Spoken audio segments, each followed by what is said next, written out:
it's January the 26th. It's the first time to see you this year, so I'll say Happy New Year. Normally, by this time, I have made and broken and possibly forgotten my New Year's resolutions. I'm not going to ask you if anyone here made a New Year's resolution that you've already broken. But it's easy to do, right? You start off on January the 1st with the best of intentions, and maybe you'll write down some of the good things you're going to do.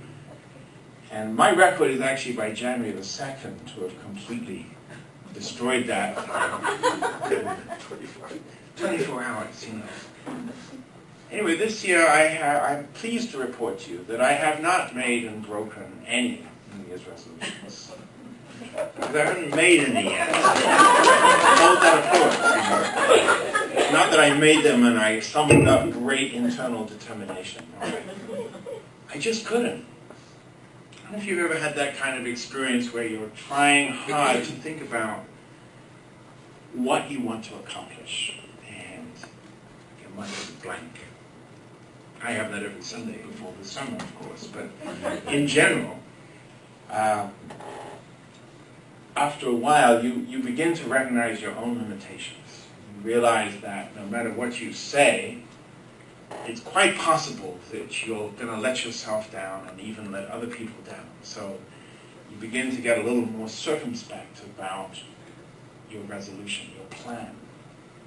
And this is really what happened to me this year. I spent several days really trying to think, okay, this year, 2014, is big.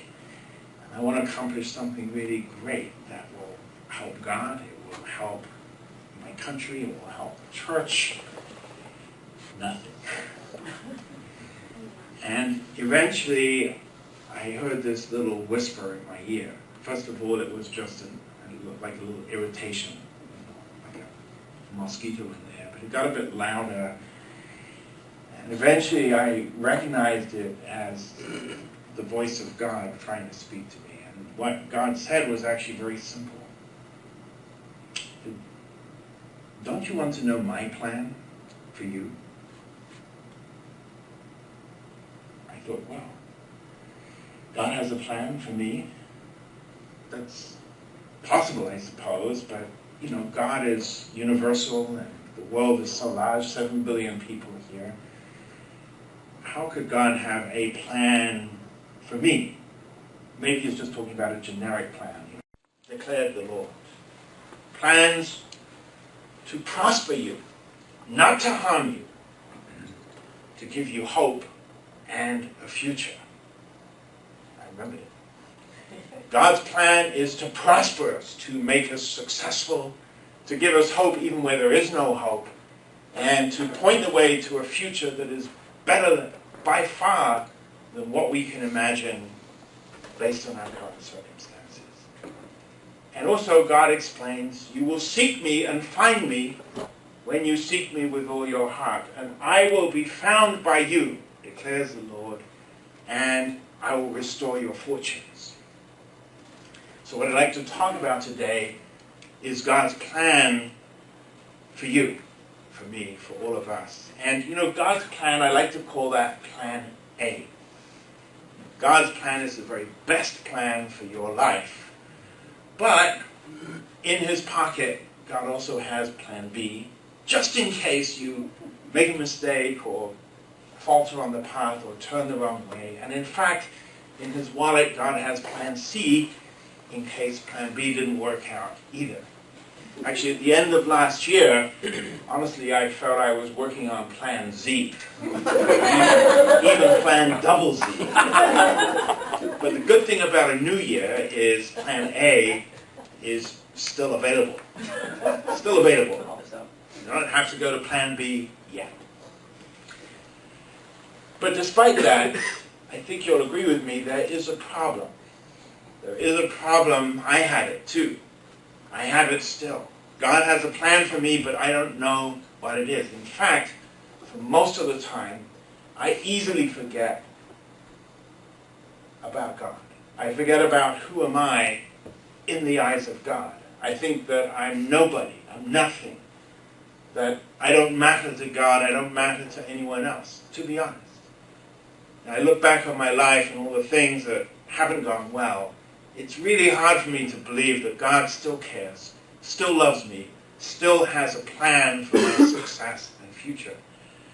And I'd like to talk about that a little bit today. Now, this is an interesting image. It looks like an old painting, but actually it's a rather new one, commissioned in honor of Pope Francis, the new Pope in Rome. And it depicts the story of the prodigal son. For a long time, this was one of my favorite stories in the Bible, but after a while, it became my least favorite story. And I'd like to explain that transition to you. I think you all know the story as it's recounted in Matthew and Luke. The father, who Jesus tells us represents God, has two sons. One who's very loyal and faithful, not me, and the other who's a bit of a renegade and never really satisfied at home. Definitely me. And this younger son, as you know, one day confronts his father with shocking news. Dad, I've had enough. I want to leave, and not only do I want to leave, but I want you to give me everything that was coming to me when you die. It's not really a nice thing to be told by your own son. But amazingly, the father does it. He provides his son with all the inheritance that he was going to have. And the son, as you know, runs away. And pretty soon things go wrong because he took with him his character. And that character was one that was not very responsible, not very trustworthy. And before long, he'd run through the whole inheritance, spent the lot. And for a while, but not a very long while, he kind of persisted in denial, thinking, I'm going to make it, I'm going to be okay. But finally he came to his senses and realized, this is ridiculous. The people who work for my father are doing better than I am. I should go home. And he does go home.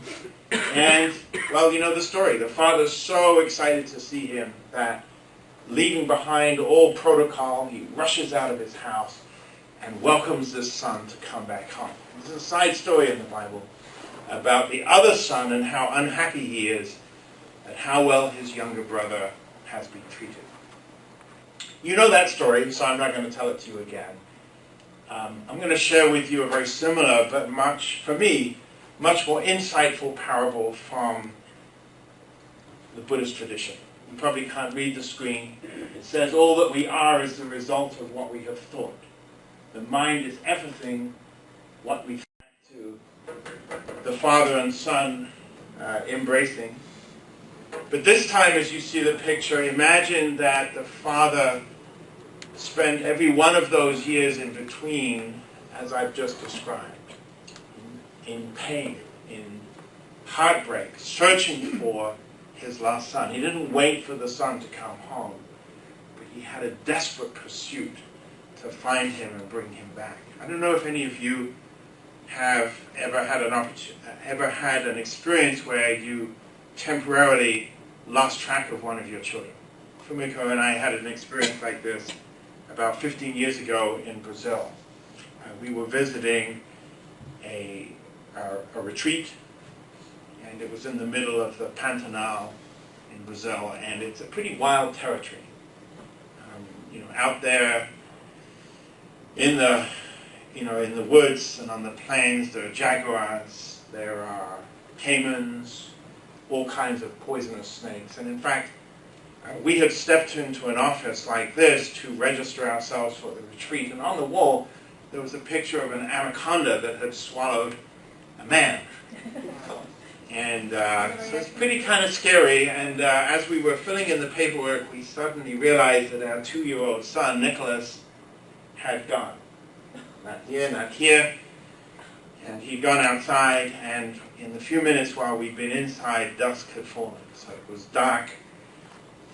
There were pictures of snakes that could easily eat a grown man, let alone a little 2-year-old boy. We were frantic. We were desperate. Where is he? Suddenly, the trees looked awful close. The jungle looked very near. Did I mention there were a river with piranha in it as well? Luckily, he showed up after about 4 or 5 minutes. but it was the longest 4 or 5 minutes of our lives. We were so desperate and so relieved. And afterwards, when we recovered ourselves, about 5 years later, we realized that, we are terrible parents, but this must be how God feels when He looks for His children. It's not like a casual thing, I wonder if He'll come home today or tomorrow, but it's really a desperate longing to bring His children home to Him.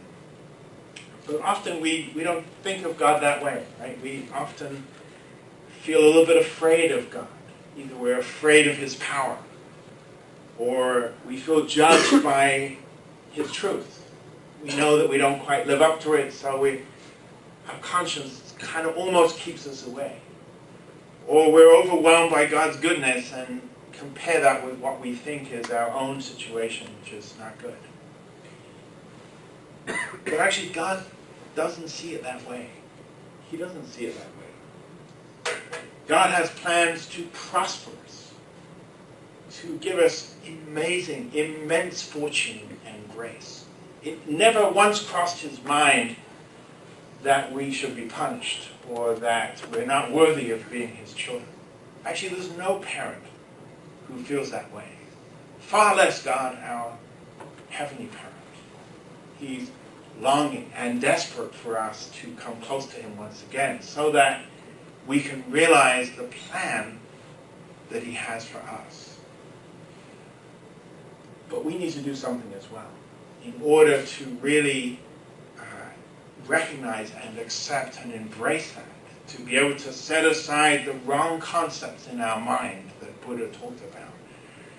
We need to do a few very simple things. And I'd like to finish today by offering you 3 of them. And this actually is the New Year's motto, which I've decided will be my New Year's motto, from the founder of the Family Federation, the Family Church, actually from Mrs.